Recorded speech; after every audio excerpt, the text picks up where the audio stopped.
I want you to hit me as hard as you can.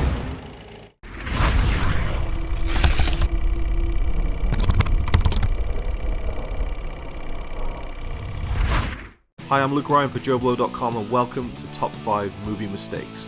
Whether it's Citizen Kane or Troll 2, in every movie, somewhere along the way, someone has screwed up. Superhero season is now fully upon us with the release of the outrageous Deadpool and the upcoming Batman v Superman, so let's take a look at some of the films in the comic book pantheon that definitely show a little fraying around the edges of their costumes. And before we start, no, I won't be pointing out mistakes that the filmmakers may or may not have made with this next film, we're just looking at what's on screen. Okay, people are dead. X-Men Origins Wolverine. Yeah, this is gonna be awesome, right? Remember when this came out, a solo Wolverine movie? You can't go wrong. Well, yeah, man.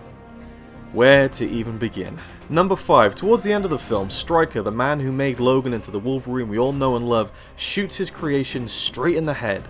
Twice. What a prick.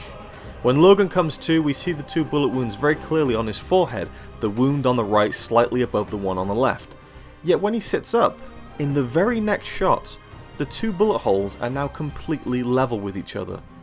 You'd think they just, film those 2 shots at the same time?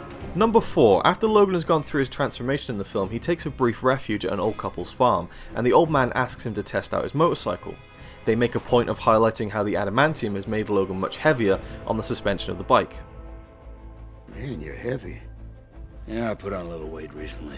It's a nice little plot beat with a fun line to button it at the end, but not half a minute before that, when Logan was already sitting on the bike, he stands up and the bike doesn't move an inch. Number 3. Now this one is a little bit more subjective. When Logan is testing out his claws in the old couple's bathroom, his first time really looking at them, they just look terrible. I mean, you can see the claws wobbling slightly, not moving in exact sync with his knuckles and hands, but just in general though, is this an X-Men film or Who Framed Roger Rabbit? Alright, okay, fair enough, so it's not really a mistake, something that has always bothered me.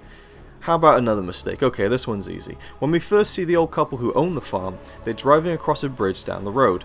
This is supposed to be set in Canada, where they drive on the right side of the road, yet it was filmed in New Zealand, where they drive on the left. Well, looks like they took that into account and made sure the car was driving on the right side of the road. Good job. Thumbs up. Oh, but wait. Yeah. They seem to forget that there's actually an arrow on the road clearly indicating the correct New Zealand side to drive on. Number 2. There's been many rumblings about a Gambit movie for a long time, but his live-action debut was here, and right off the bat he's involved in a couple of mistakes. When Logan, and indeed us the audience, first encounter Gambit, he's got a nice little young offender's mustache going on. Before long though, he sends Logan flying out of the building and a fight breaks out. And apparently in the 10 seconds it took Gambit to follow Logan outside, he had the time to have a nice little shave. Yeah, his mustache is gone. In fact, all of his facial hair is significantly shorter. Now, I've been accused of nitpicking with these videos, but come on, how simple of a detail is that to not screw up? And what is it with movies and facial hair mistakes, man?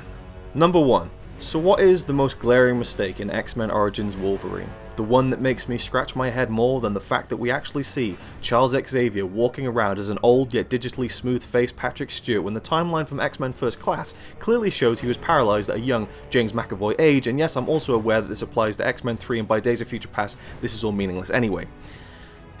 Well, you've already seen it. There's no elaborate setup here. When Gambit smashes Logan through the brick wall of a building, boom! Massive hole. Cool, nice action scene. But when Gambit follows him out, the hole is like 3 times smaller. He can barely get his body through. I mean, I could understand them being off by a few feet if they had to replicate the wall elsewhere, but is it really that hard? And this is just small fry as it is when it comes to the head-scratching moments in this movie alone, and I really don't need to explain myself on that, do I? Yeah, you know what? Just leave this film on the shelf and go and see Deadpool again. Do yourself a favour.